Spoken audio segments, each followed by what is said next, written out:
നമസ്കാരം പ്രശാന്ത് സർ. ഈ 24 നമസ്കാരം. ന്യൂസ് ഏഷ്യാനെറ്റിന് വരെ വെല്ലുവിളി ഉയർത്തിക്കൊണ്ട് ഇങ്ങനെ ടാമിലൊക്കെ ഇങ്ങനെ ബാർക്ക് റേറ്റിംഗിലൊക്കെ നിൽക്കുകയാണ്. പക്ഷെ കഴിഞ്ഞ ദിവസം അവരുടെ ചീഫ് ശ്രീകണ്ഠൻ നായരുടെ ഒരു വോയിസ് മെസ്സേജ് ലീക്ക് ആയിട്ടുണ്ട്. അതിൽ ഈ അവരുടെ രണ്ട് റിപ്പോർട്ടർമാർ തമ്മിലുണ്ടായ, രണ്ട് ജേർണലിസ്റ്റും തമ്മിലുണ്ടായ പ്രശ്നത്തിൽ കൊല്ലം സംസ്ഥാന സമ്മേളനം അവർക്ക് വേണ്ടും വിധം കവർ ചെയ്യാൻ പറ്റിയില്ല എന്ന് പറഞ്ഞു. ഈ ഒരു കിടമത്സരം അല്ലെങ്കിൽ ഈഗോ പ്രശ്നത്തെയൊക്കെ എങ്ങനെ നോക്കിക്കാണുന്നു ഈ മാധ്യമ പ്രവർത്തകർക്കിടയിലുള്ള?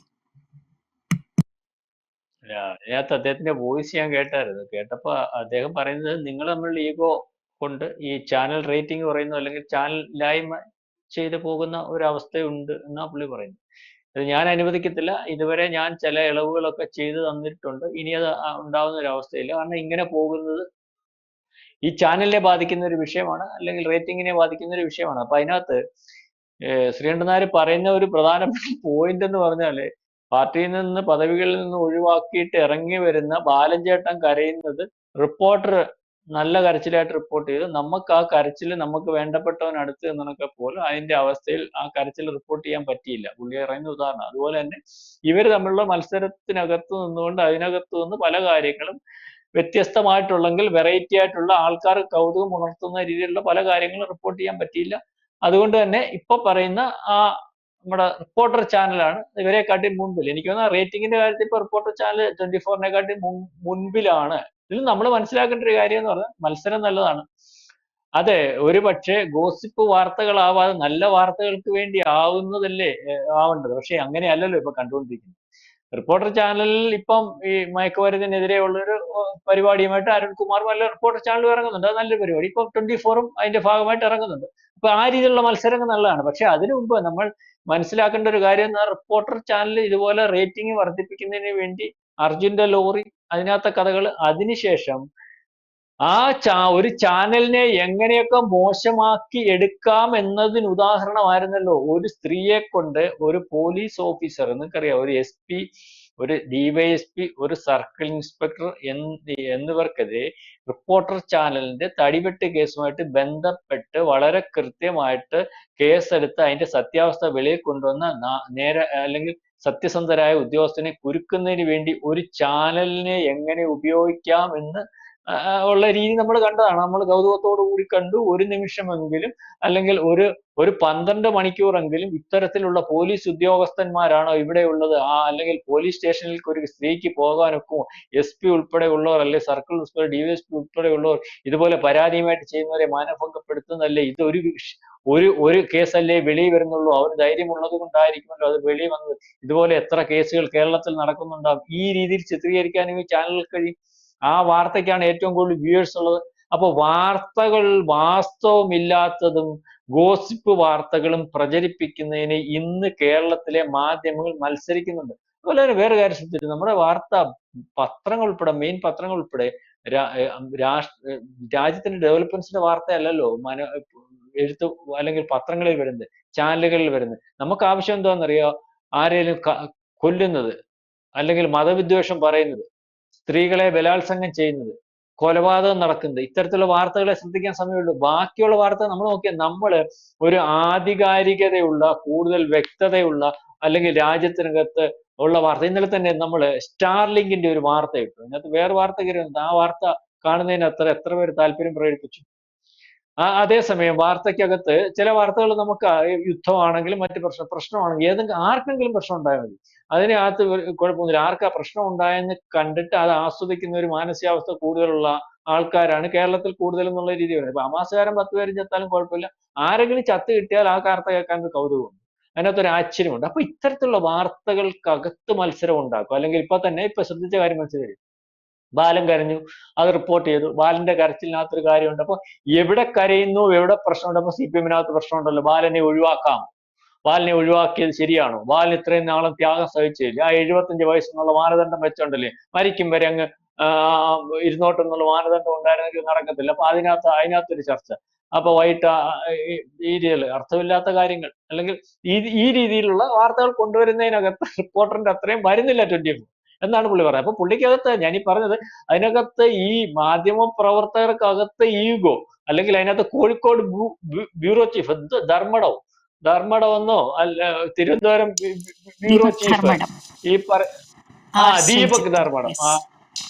പിന്നെ ആർ ശ്രീജിത്ത്, ഇവർ രണ്ടുപേരും കൂടെയുള്ള, അത് വ്യക്തമായിട്ട് പുള്ളി പറയുന്നുണ്ട്, ഇവർ തമ്മിലുള്ള ഈഗോ ക്ലാഷ് അവർ വേറെ രീതിയിലാണ് കാണിക്കുന്നത്. പരസ്പരം മത്സരിച്ച് വാർത്തകൾ റിപ്പോർട്ട് ചെയ്യുന്നതിനകത്തോ അല്ലെങ്കിൽ ശരിയായ വാർത്തകൾ കണ്ടെത്തുന്നതിനകത്തോ അതിനകത്തുനിന്ന് ആൾക്കാർ ആഗ്രഹിക്കുന്ന വാർത്തകൾ കൊണ്ടുവരുന്നതിനകത്തോ ഒക്കെ ഇവർ തമ്മിലുള്ള ഈഗോ അല്ലെങ്കിൽ അതിന് കാര്യമായി, അതുപോലെ പല ബ്യൂറോകളിലും ആൾക്കാർ അവരുടെ പണി മാത്രം നോക്കിയിരുന്ന് അല്ലെങ്കിൽ പണി ചെയ്യാതിരിക്കാൻ എന്തൊക്കെ മാർഗമുണ്ട്, ക്യാമറമാൻ ഇല്ല അല്ലെങ്കിൽ സൈറ്റ് റിപ്പോർട്ടർ ഇല്ല, മറ്റു കാര്യങ്ങൾ പറഞ്ഞ് പുറകോട്ട് പോകുന്ന ഒരവസ്ഥ, ഇതിനകത്തുനിന്നൊക്കെ മാറ്റം വരണം. അത്യാവശ്യം ഒരാവശ്യം വന്നാൽ ഈ പറയുന്ന പണികളൊക്കെ അതിന്റെ പ്രധാനപ്പെട്ട കക്ഷികൾ അടിയന്തരമായിട്ട് അല്ലെങ്കിൽ ഈ പറയുന്ന യുദ്ധകാലാടിസ്ഥാനത്തിൽ ഏറ്റെടുക്കേണ്ടി വന്നാൽ ഏറ്റെടുക്കണം എന്നുള്ള രീതിയിലേക്കൊക്കെ പോകുന്നു. അതായത് അതിനകത്ത് ഒരു വലിയ ആഭ്യന്തര പ്രശ്നമുണ്ട്.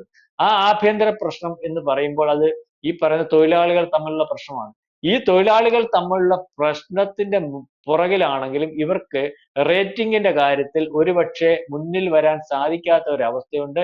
ഈ അർജുന്റെ ലോറി സമരത്തിന്റെ സമയത്താണെന്ന് തോന്നുന്നു 24 മുന്നിൽ വന്നത്. അതിനുശേഷം ഈ പറയുന്ന റിപ്പോർട്ടർ ചാനൽ അതിനെക്കാട്ടിൽ മുന്നിൽ വരുന്ന ഒരു അവസ്ഥയുണ്ട്. ഏതായാലും എന്റെ അറിവ് ശരിയാണെങ്കിൽ ഇപ്പൊ റിപ്പോർട്ടർ തന്നെയാണ് മുന്നിൽ, റേറ്റിംഗിന്റെ കാര്യത്തിൽ 24-നെക്കാട്ടിൽ മുന്നിൽ എന്നാണ് എനിക്ക് മനസ്സിലാക്കാൻ കഴിഞ്ഞു. അപ്പം ഇമ്പോർട്ടന്റ് ഇപ്പൊ നമ്മൾ പല കാര്യത്തിനകത്ത് ഇപ്പൊ അഭിപ്രായ വ്യത്യാസവും അല്ലെങ്കിൽ അവരുടെ താല്പര്യത്തിനനുസരിച്ച് വാർത്തയൊക്കെ ഉണ്ടാക്കുന്നു, വ്യാജ വാർത്തകൾ ഉണ്ടാക്കുന്നു. വ്യാജ വാർത്ത ഉണ്ടാക്കുന്നതിനകത്ത് റിപ്പോർട്ടർ മുൻപന്തിയില്ല. പല കാര്യത്തിനകത്തും പല വാർത്തകളും അവരിങ്ങനെ കൊണ്ടുവരുന്നുണ്ട്.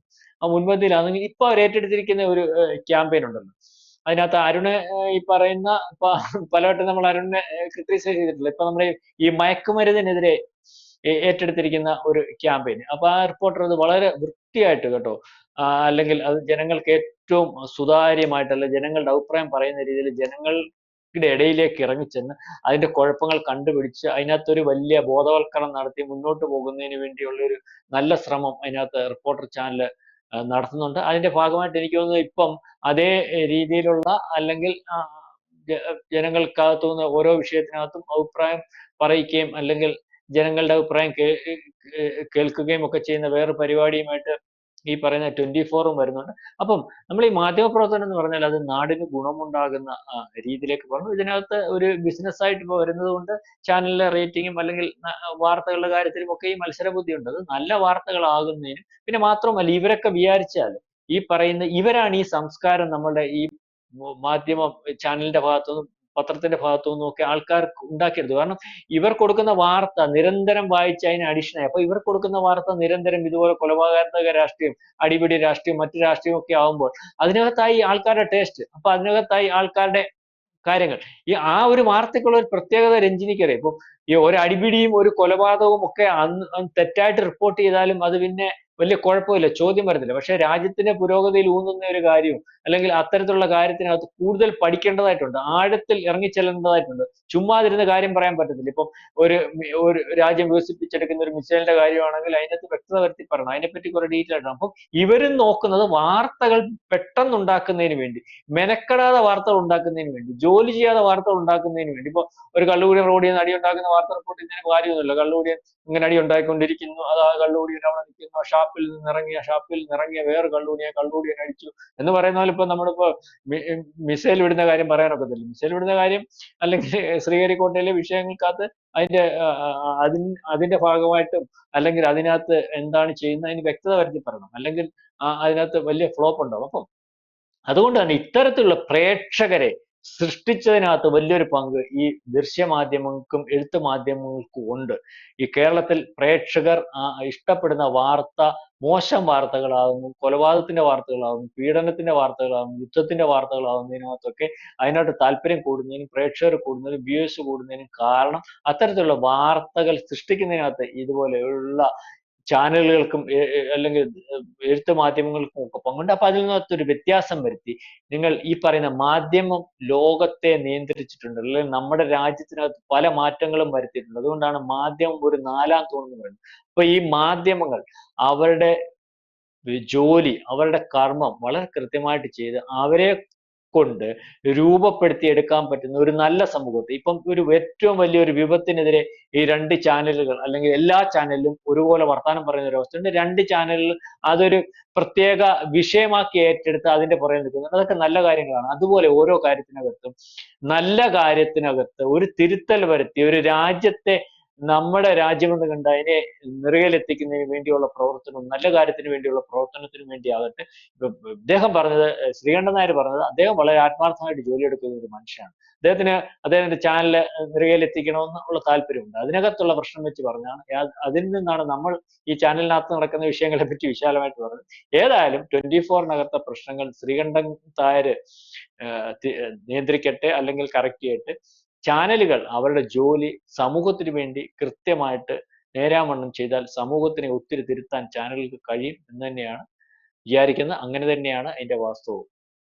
കൂടുതൽ വാർത്തകളും വിശേഷങ്ങളും നിങ്ങളിലേക്ക് എത്താൻ ABC മലയാളം സബ്സ്ക്രൈബ് ചെയ്യുക, ബെൽ ബട്ടണും അമർത്തുക.